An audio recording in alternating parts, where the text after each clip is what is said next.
Hello to everybody who's joining us. We're just going to wait for everybody to log on, give them a couple minutes, and then we'll get started.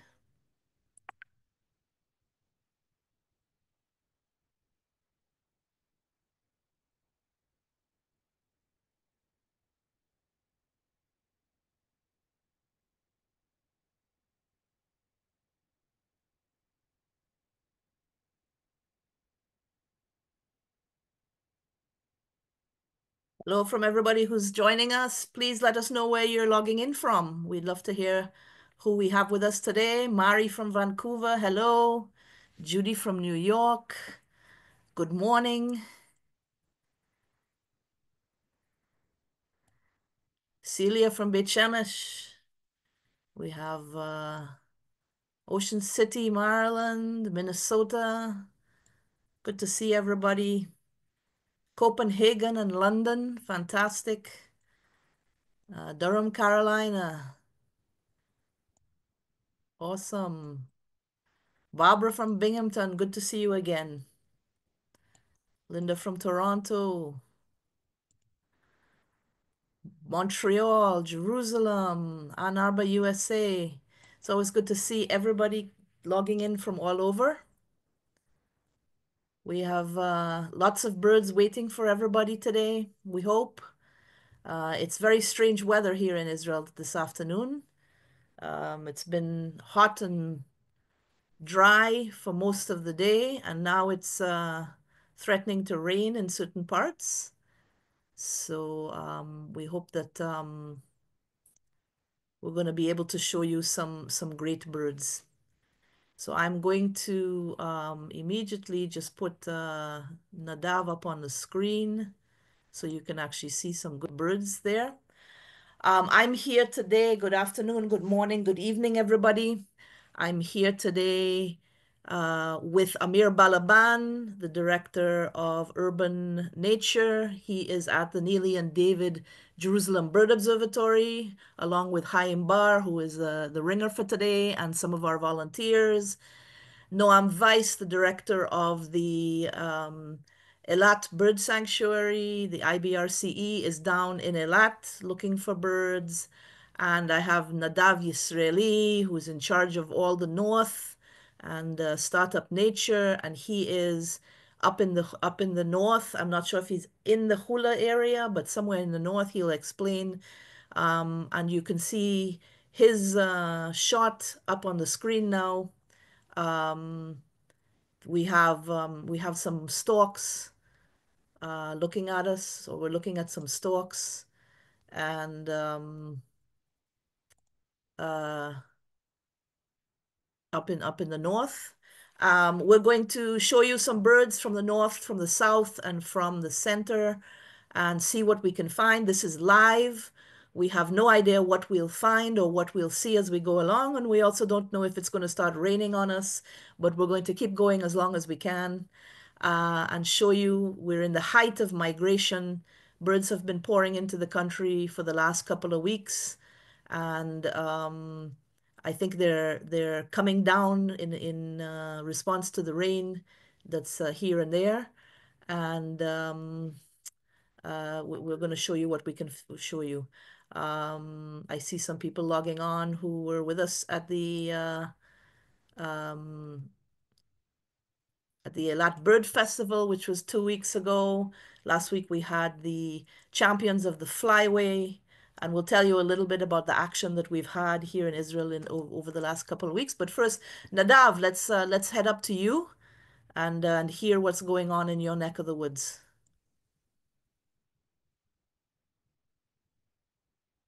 Nadav, Hi, everybody. Yes. Hi, there you everybody. I'm go. just going to take my phone out of my scope for a minute to show you where I am. I'm in the Hula Valley, the north of Israel.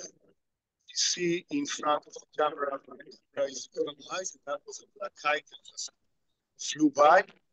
And there's a nice flock of migrating storks just ceremony. I'm not sure if you can see them or not. But now I'm going to take you together with me into my scope to see from up close. Okay, so as Ellen mentioned, this is live.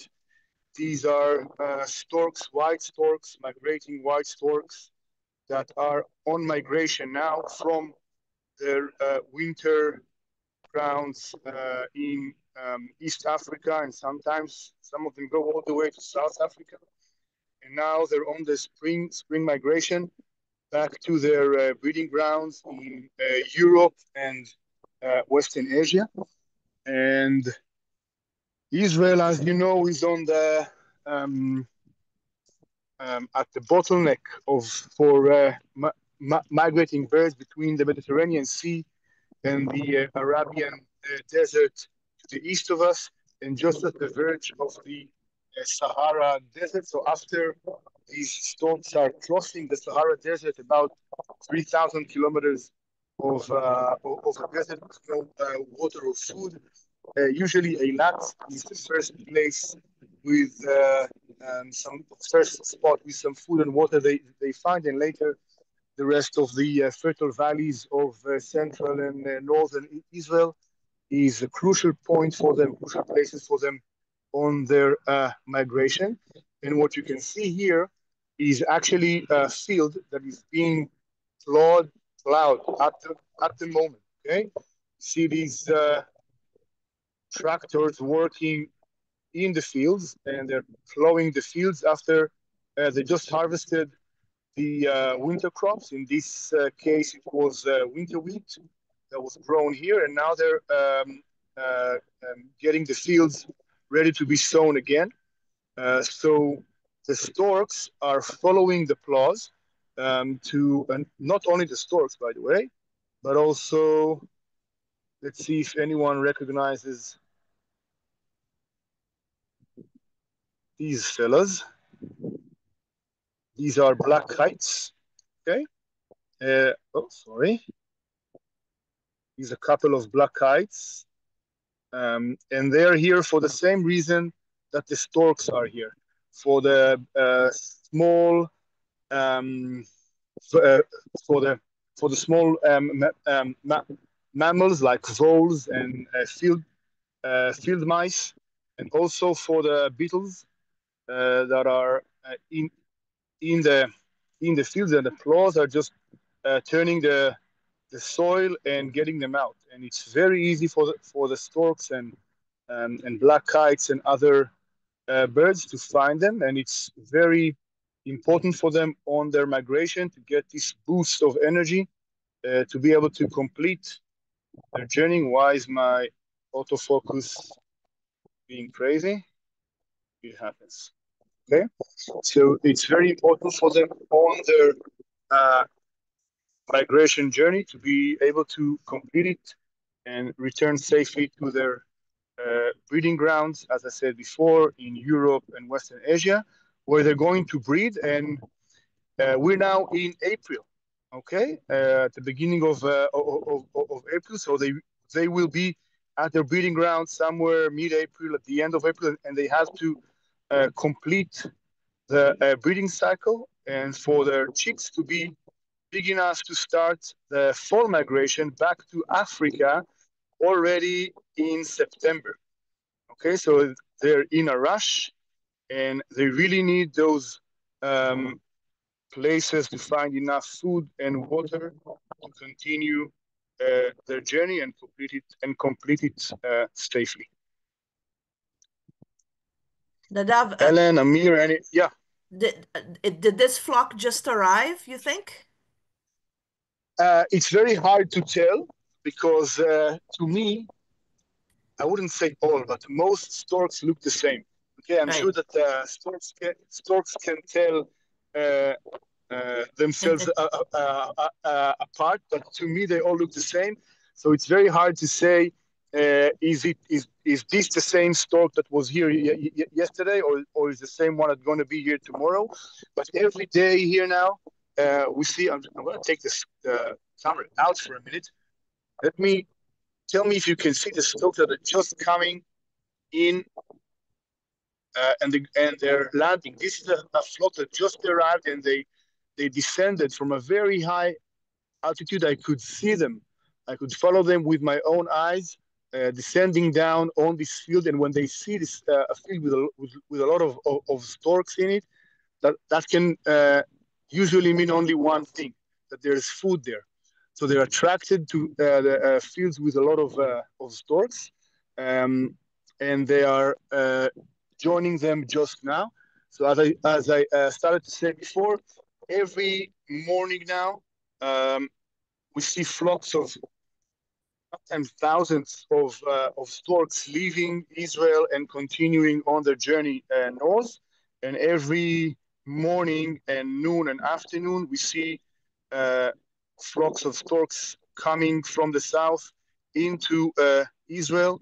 And some of them will just fly over Israel during one day without stopping. And some of them will stay here for a night or two and will continue their migration tomorrow or the day after. Usually on spring migration, they don't stay much longer because, as I said before, they're in a hurry to get to their breeding grounds.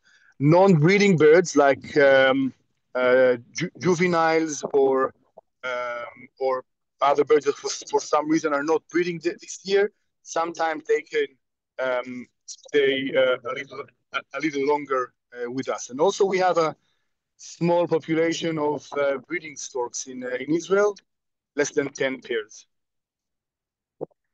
Thanks, Nadav. We're just gonna jump down to Noam because he's got a bird in his viewer. Noam, Yeah. Okay. what are we looking at down there? Okay, so this is a squawko heron that decided to stop at the lake at the Eilat Bird Sanctuary. Actually, quite a few of them arrived just this morning. We've seen them landing, and they are enjoying the fish in the lake. But they're also very interesting other prey that they really love. These quaco herons are experts in catching dragonflies. And at the moment, I can't show it because the dragonflies are passing pretty high, but our skies are just full of tens of thousands, maybe even more migratory dragonflies that are all around. It seems like they are on the move right now, and the spaco herons are a bit frustrated because the only thing they have is fish, and you see this one is trying to hide from the sun because the sun here is severe today. We have over 100 Fahrenheit and very, very humid southern wind and very strong wind. Right now it's just a little bit less, but conditions are not perfect, not for us, not for the birds. So quaco herons are pretty amazing creatures. They just stand without moving. Dragonflies come and they just catch them with their neck is like a spring, ready to catch anything that moves, and they are really doing an amazing job catching scores of these. So this heron is extremely camouflaged, as you can see, but once it flies, it's almost completely white, which is it shows its origin from the egrets. It's related to the egrets, and they are kind of egrets. Just when they are like this in the tree, you can hardly find them. That's it from here right now. Okay, Maybe come thank back to you. us later. Okay, thank you, Noam. We're gonna jump up to Jerusalem now to Amir Balaban and Chaim Bar, who are waiting with some birds, I think. Hi, Amir. Yes. So good evening from tropical Jerusalem, from the Nil and David Jerusalem Bird Observatory. I'm here with our fine young members. It's just before Pesach, so it's a holiday, so we got lots of kids. Chaim is actually one of our team. Kim is our national service volunteer, and you can see, תיזהר שם על המרבק חולה, מה אתה משחק איתה? One of our kids was playing with an endangered species, so I had to make sure he doesn't break the flower pot. And let's get cracking with some birds. Nadav has big birds, Noam has medium-sized birds, and we here in Jerusalem, we work with the clandestine songbirds that pass by their millions over Israel during March, April, May, and April is the migration peak here in Jerusalem. all the shrubs and bushes are flowering, and there are a lot of insects, and soon there will be lots of fruit.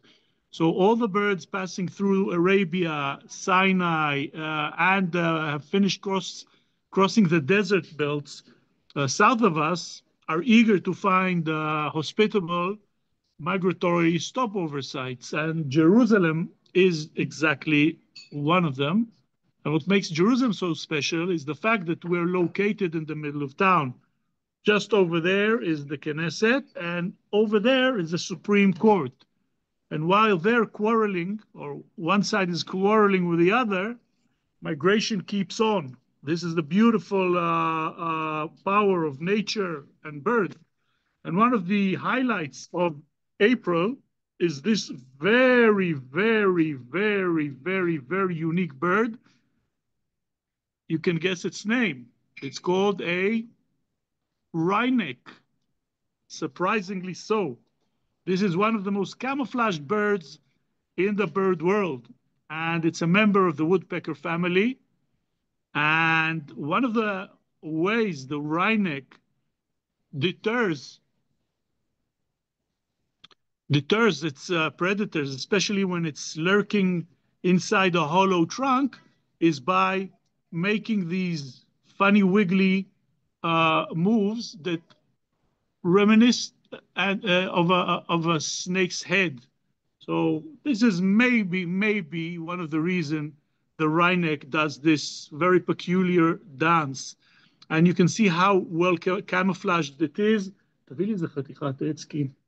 And we'll show you immediately how camouflaged it is. Kim will bring a piece of wood so you can actually see how well camouflaged this bird is. And some other interesting facts. The main food of the main food the wrynecks love are ants, and it's basically a ground feeder. It walks on the ground, and with a long, sticky tongue, it will collect lots of. Look at that! Look at that perfection!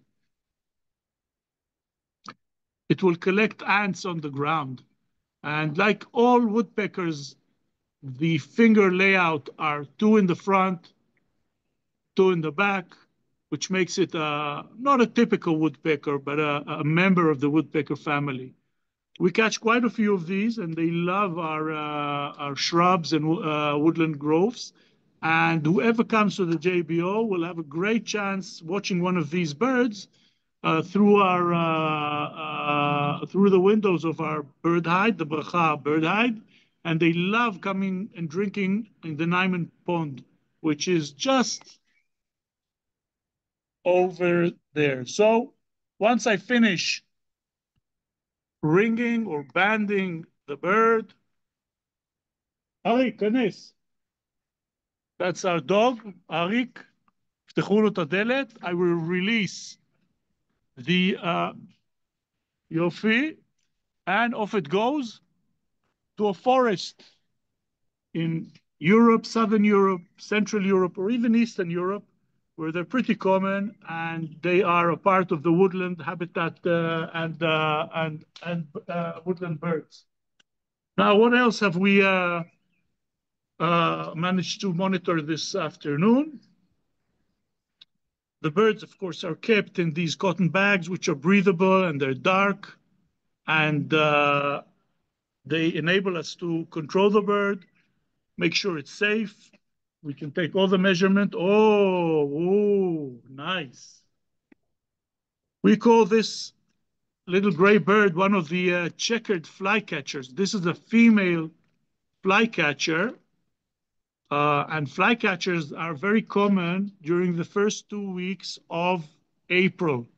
These are typical woodland birds that will migrate through Israel, aiming at deciduous forests in Southern and Central and Eastern Europe, also Western Europe. This specific species is called the semi-colored flycatcher. This is a species that nests in Southeastern Europe and Turkey. So from here, this bird will fly over to Turkey. This female will will be aiming at the forests east of the Caspian Sea and the Black Sea. And the males are already there. The black and white males have already passed us, most of them, during the first week of April. And they're actually protecting their new territory, awaiting the females. And like most flycatchers, you will see a very wide gape, large eyes that enable the flycatchers to spot flies in somber conditions. They are specializing in catching flies underneath the tree canopy, and with their very long wings, they will actually catch the insects mid-flight, okay? And this is how they do it. So I'll release this bird as soon as possible so it can carry on recuperating, feeding, bathing, and probably tonight or even tomorrow, it will fly further north towards Turkey. There it goes. Thanks, Amir. We're just going to quickly run to Noam because he's got something interesting in his camera. Noam, what have we got here? It's mainly a bill connected to a bird. That's a common snipe. Look at this huge bill, just enormous. And this one sitting there, hiding, thinks probably nobody can spot it. So as you can see, because of the wind, the feeding activity, foraging activity is a bit low, but the birds are waiting for everything to be nicer weather. These snipes are pretty rare in Eilat.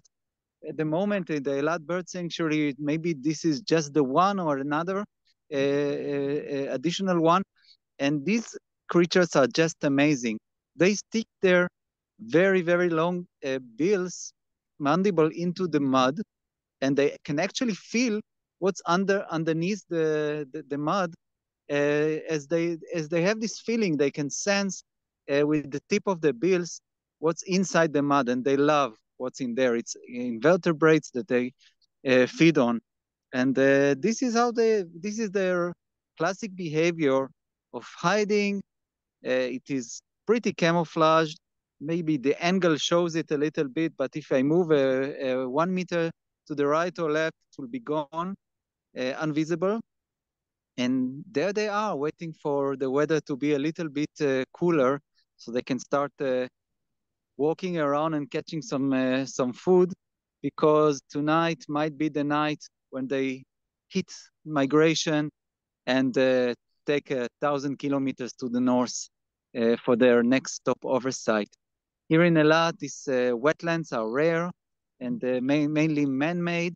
Like this one, this is at the bird sanctuary. It's actually the canal, which is at the parking lot, if you have been here. And this is we do what we can to make habitat for these magnificent creatures. So it seems like it thinks we are not seeing it, but so many people are seeing it at the moment. I love that bill, Noam. You have a great angle on it. Yes, just amazing. Fantastic. Okay, let's migrate from Eilat to the north. Nadav, you have something to show us? Yes, I do. We have Okay. footprints. Footprints. Yeah, that's the first for me. Okay, see, these are big footprints. I mean, it's the first time I'm doing, how's it called? Footprint tracking, animal tracking online on live Zoom. Okay, you see, this is the length of this finger is 10 centimeters.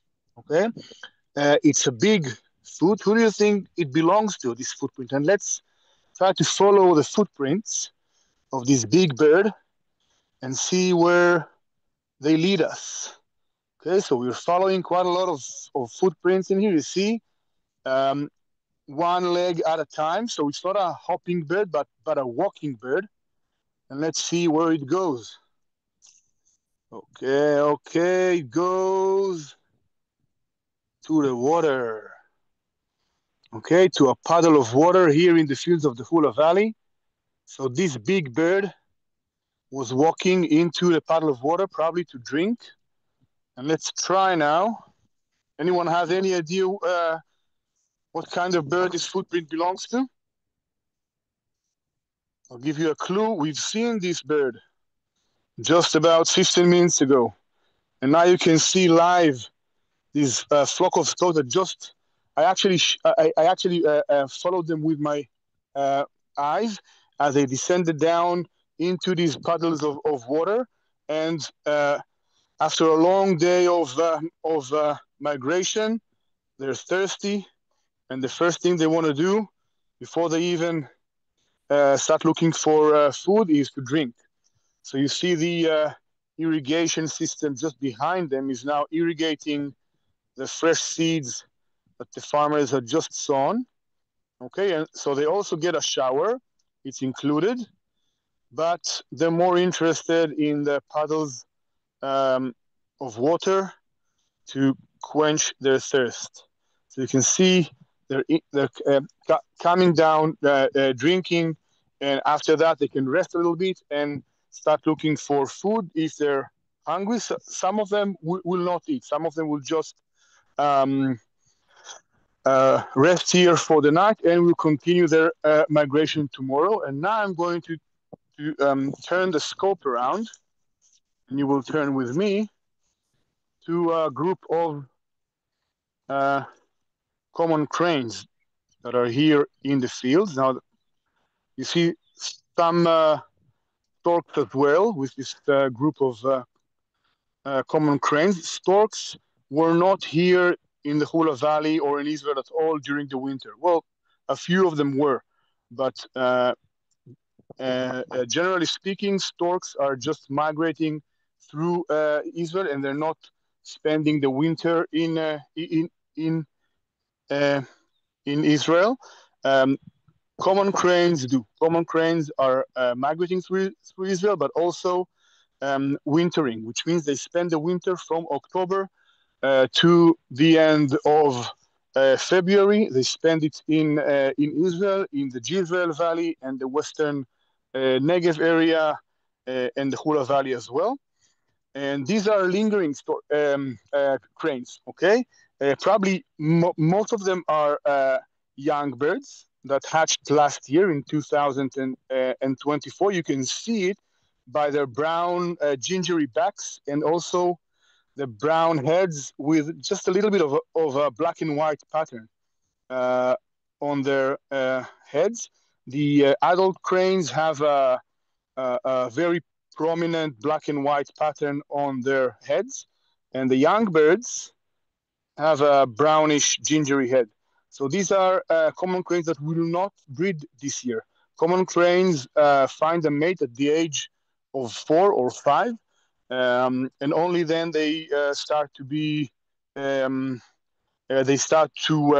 breed. So until the age of 4 or 5, they will just hang out in these bachelor groups, males and females together as a big group, and they will choose their mate, because usually when cranes mate, it's for life, or at least for several years. So they have to pick and choose their mate carefully. So these cranes are probably will probably going to migrate back to their not breeding grounds, but the place where they're going to spend their the summertime in Northern Europe and Western Asia. They breed in flooded forests. Okay, unlike storks. So What was the small bird in front? I don't know. Maybe you're talking about the black kite that was perched on the ground. there was also a pigeon. One. Maybe. This one, just a feral pigeon. Actually, I'm going to look for another member of this family of pigeons to show you after you move from me to back to Jerusalem or to Noam, and then I'm going to drive a little bit to look for a new arrival of the pigeons family in Israel. Okay, before we jump out of from you, someone was asking about pesticides and whether with the large amount of pesticides used in Israel, we found any poisoning with birds in the fields. Okay, maybe someone else is talking in the Tachana. I hear voices in the background. Pesticides is a big problem in Israel. Usually not for storks and cranes, but for large raptors like uh, griffon vultures and large eagles.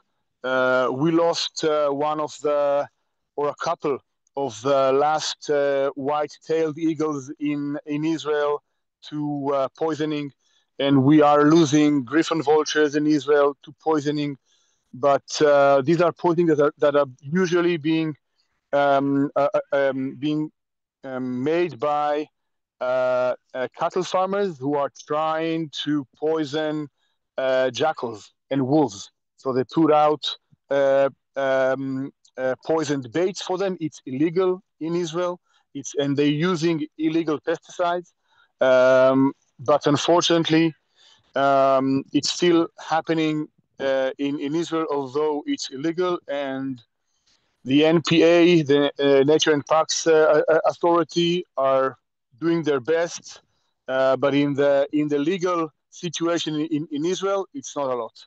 And we are at the Society for Protection of Nature in Israel are trying to advocate for that and trying to change the laws in Israel, the laws regarding the use of chemical pesticides in Israel. Without success for the past almost 10 years now. So yeah, it is a problem. We're trying to do what we can, but unfortunately, it's still happening. But there are a lot of pesticides that are legal in Israel, and they are being used, and in the right amounts and in the right way of using them, they are not harmful for wildlife. Ellen? Anybody? Amir? Hi, Noam? sorry, my was muted. Let's jump back up to Jerusalem, where I think there's a couple more birds waiting for us. Thank you, Nadav. Let us know if you find the turtle doves. Okay, let's Okay, see here we what's go. new in our net system. And out comes a small bird this time. I can feel it small. And, you know, one of the commonest birds flying through Israel right now are reed warblers.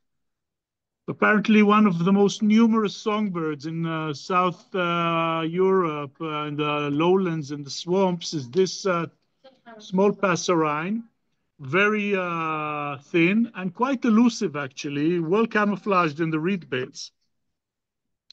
This small bird specializes in small insects. It hunts on reed beds, in reed beds, on the mud, and it will climb up and down the reeds using its very strong fingers and curly talons, fingernails. And it will climb up and down, and eat and this population will eat millions of little insects, mosquito larvae as they come up and surface for air. And for this, it has a very delicate, thin bill. And look at this camouflage. It literally looks like a reed or a leaf of a reed. And this bird actually overwinters in the swamps of the Nile in sub-Saharan Africa, in Uganda, Ethiopia, and further south down to Tanzania.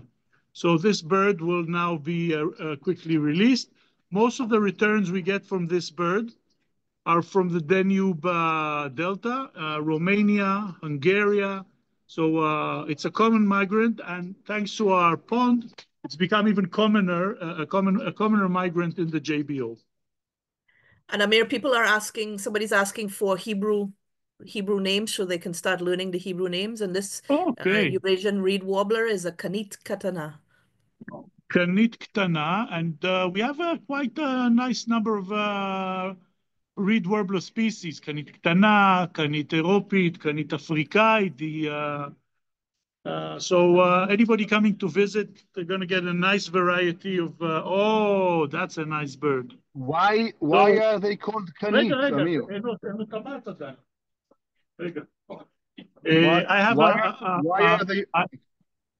I have a nightingale, but it has no ring. So Michael's gonna put a ring on it, and then I'm gonna explain a little bit about it. Nadav was asking why it's called kanit, and it's called kanit because it lives in the kanim, the canes, the reeds.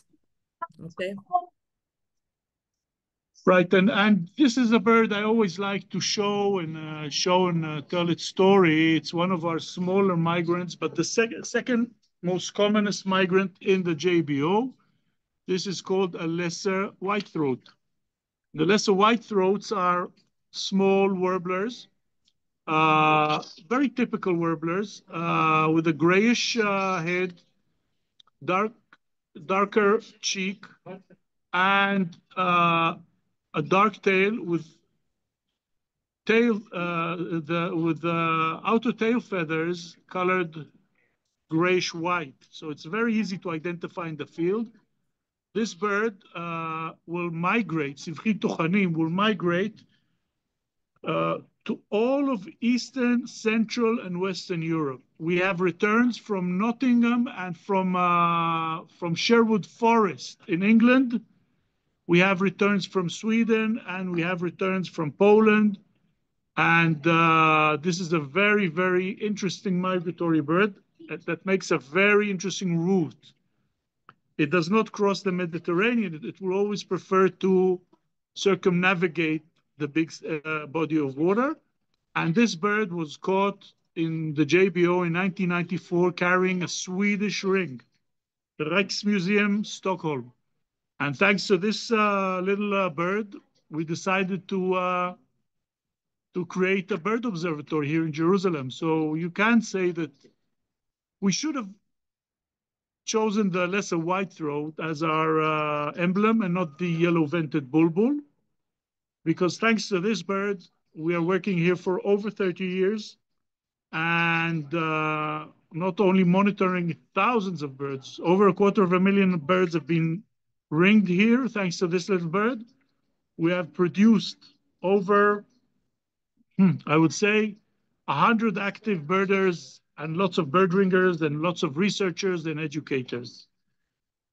And Time is going to check Michael that she took the right measurements, and all the data is going to be collected on our database.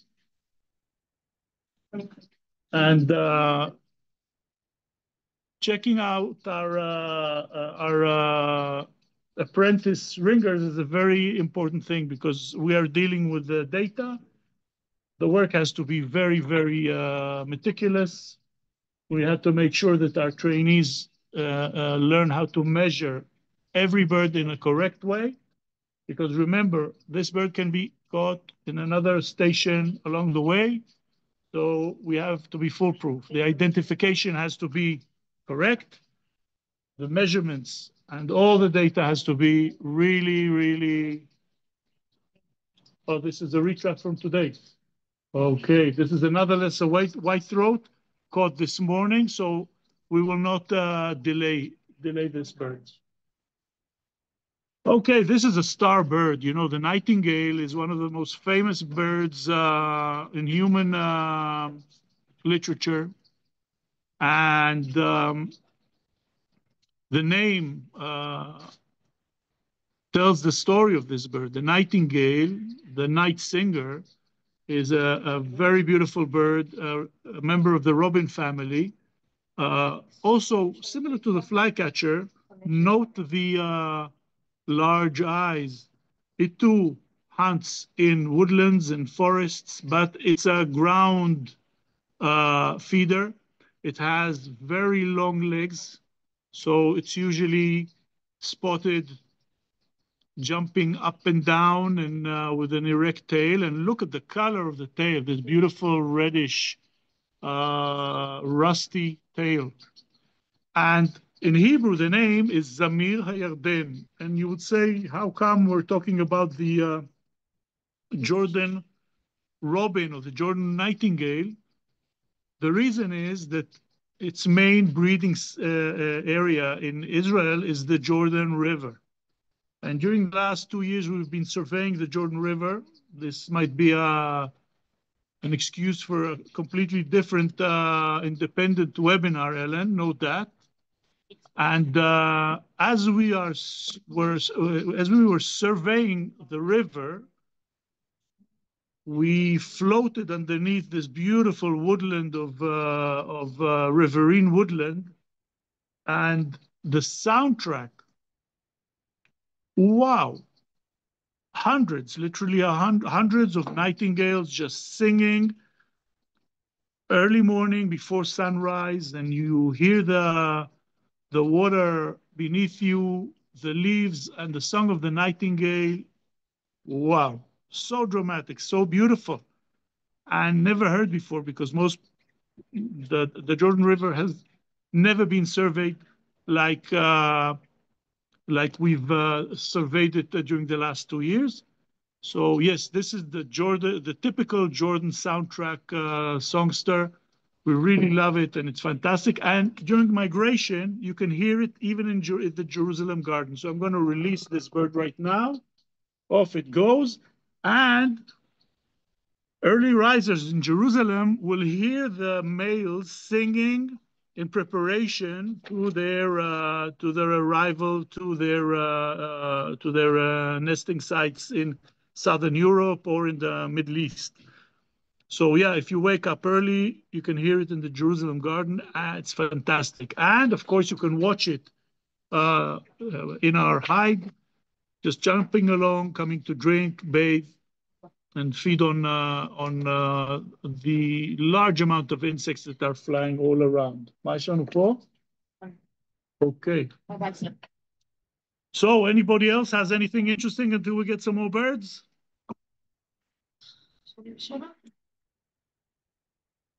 The floor is yours, Amir. I'm still looking. So until the birds are ready, I will take you out to see a little bit of our exquisite habitat managed by our National Service team. And you can see all the almond trees. Last time we met, the almonds were in full bloom, completely white. And look at these beautiful, precious green almonds. Oh, they're sour, so tasty, so healthy, so crunchy. And with a little bit of salt and olive oil and lemon, oh, it's just amazing. And look at this extremely rare salvia species, Marvak Hula. It's been planted here by our volunteers. This is one of Jerusalem's rarest flowers. It's a magnet for bees.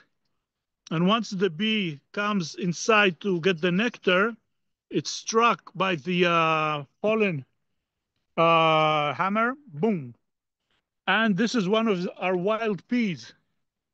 Look at that, beautiful. And one of the beautiful species is one of the squills that is now in full bloom. Ben Chatzav Yakintoni. Very delicate scent.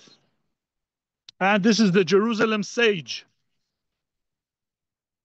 This is the Jerusalem sage, another bee magnet, and the leaves are also edible and are used for cooking in the Jerusalem cuisine.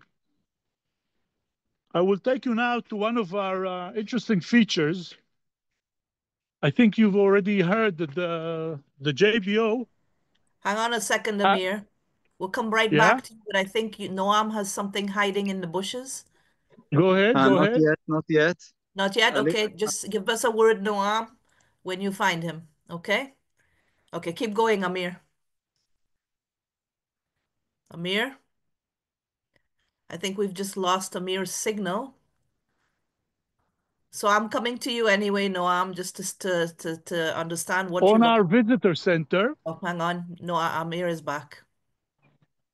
this roof is dedicated to Chava Venomi Freeman, who helped us maintain this amazing roof. And you can see how everything is in full bloom, already beginning to seed. And the roof is full of asphodels, squills, and many, many other species. So what we do here in the JBO is not only protect bird habitat.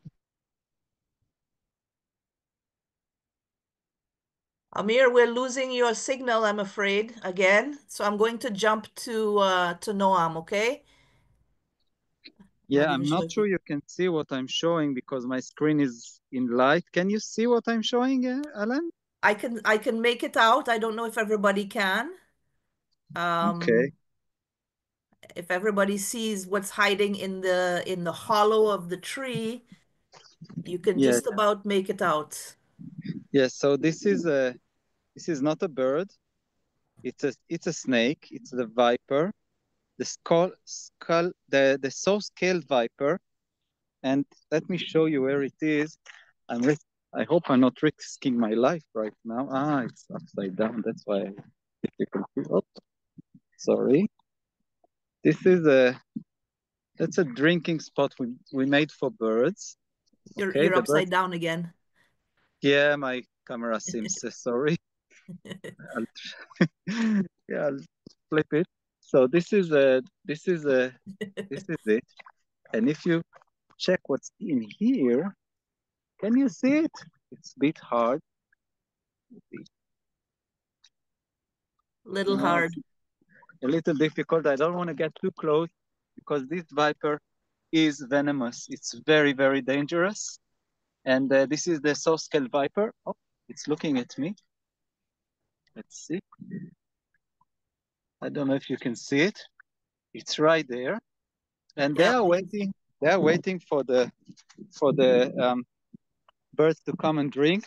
So this drinking spot we put for all kinds of passerines, and they do come. They love it, and unfortunately, these guys are waiting for them. This is part of nature, and sometimes you can see up to 3 of them just waiting for the birds to come, and it's like a taxi station. One gets a bird, clears the space, and the next one goes into position. So this is our life here at the Eilat Bird Sanctuary.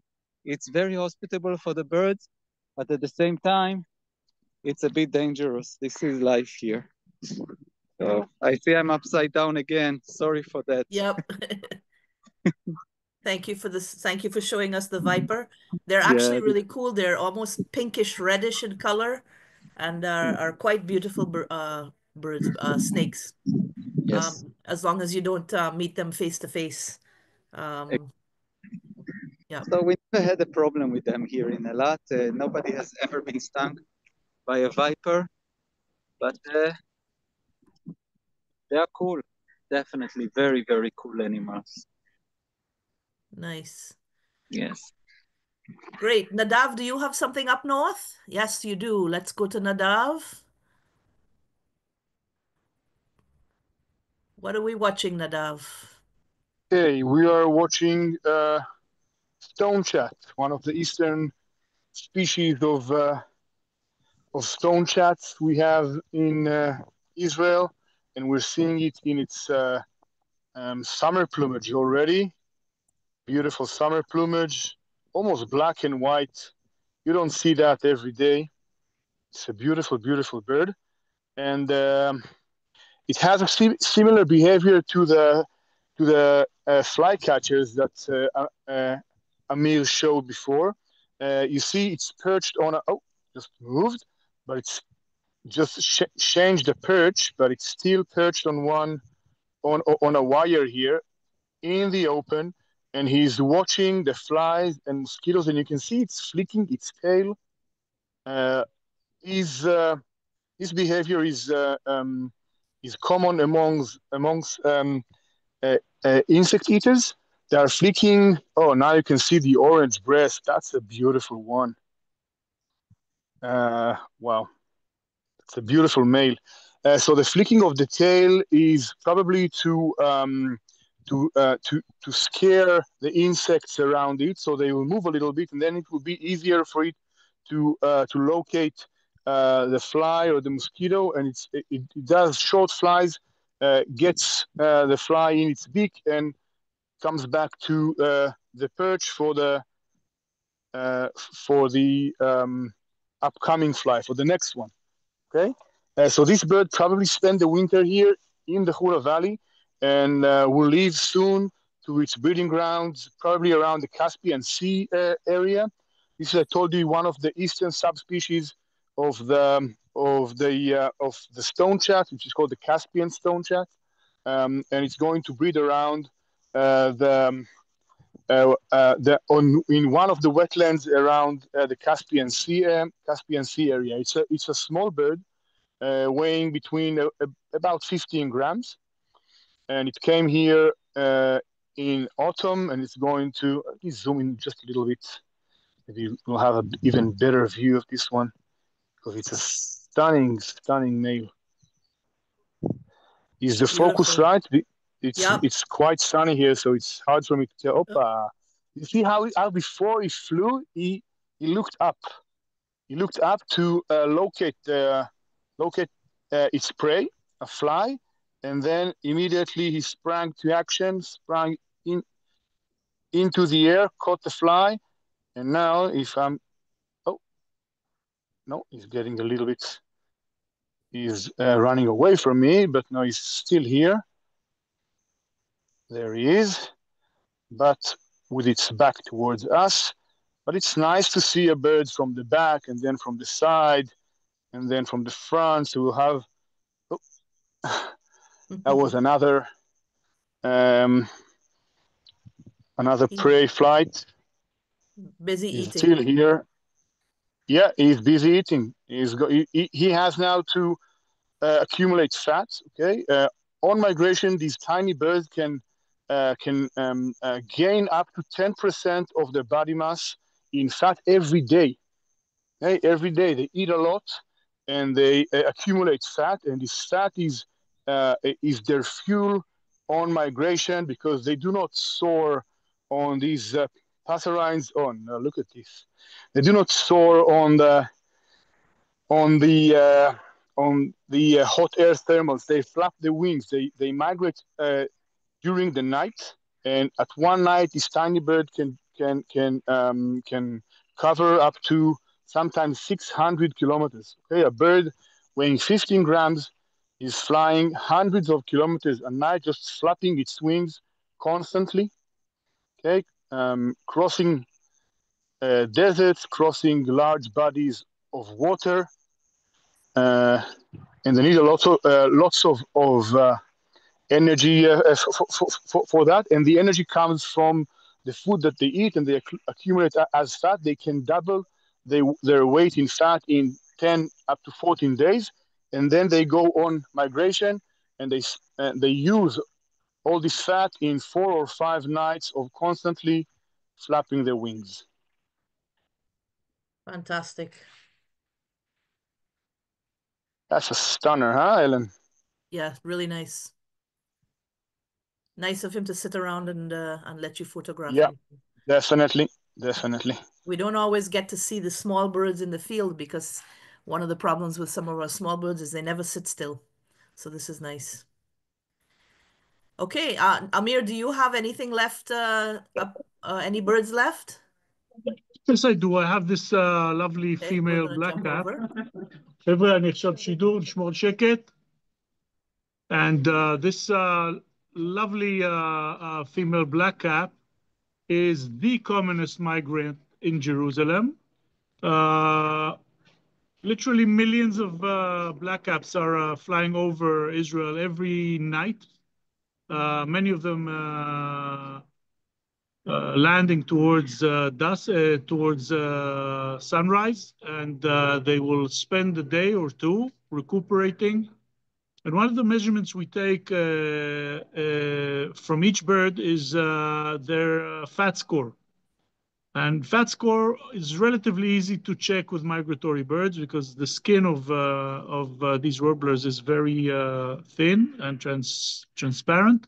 So we can actually see the fat store. And the way we do it, and this female has a high fat score, we blow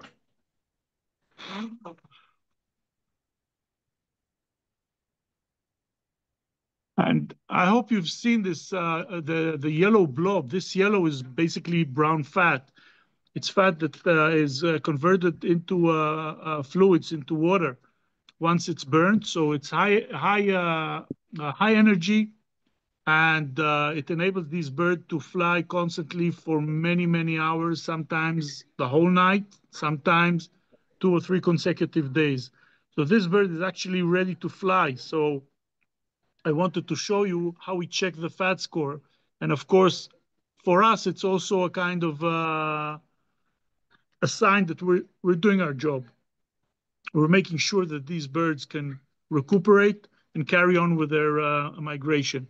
And when you protect species all over the world, it's not only their habitat or their nesting habitat, it's also their migratory stopover sites. And this is why Israel is so important for European and African bird communities, because we make sure they can sustain the challenges of this long and dangerous migration. So it's very important for you to know, as supporters of SPNI and supporters of JBO and the IBRC and our rewilding projects in the north or wherever they are, you're investing not only in European birds or African birds, but also in important stopover sites in Israel, and of course, the kids who are going to carry on our work when we become retired volunteers in our observatories. Thank you, Amir. I'm going to remove the spotlight and ask everybody to show themselves. Nadav and Noam, if we could see you. I want to thank Amir and Haim and the staff of the Neely and David Jerusalem Bird Observatory for showing us the bird ringing. Nadav Yisraeli up in the north with the fabulous storks. Noam Weiss, who's been walking around the Eilat Bird Sanctuary trying to find birds for us. And of course all of you for joining us tonight, this afternoon or this morning if you're tuning in from the US. It's always fun to do one of these presentations with you and to have you join us and see some of the beautiful birds that we have here in Israel. Of course, as I mentioned, we're on the height of migration, despite the weird weather today. And, we hope to see you all here soon to come and experience the migration in person with us. We just had the Eilat Bird Festival last week. We'll have it again next year, and it's a great chance to come and experience it for yourself. I put up the donation link. I'm going to put it up again. Your support for donations is always very important if you would like to support our ongoing work. And tune in because I know there's more webinars lined up for you all through Jay Shofet and his team. And we'll be advertising that as we go along. And Amir, I like your idea about doing something about the Jordan Valley. We'll be in touch. Okay, so thank you, everybody, and goodbye from Israel. And happy holidays, happy Passover, happy Easter to everybody who's celebrating next weekend. Take care. Bye. Bye bye. Thank you. See you in Eilat.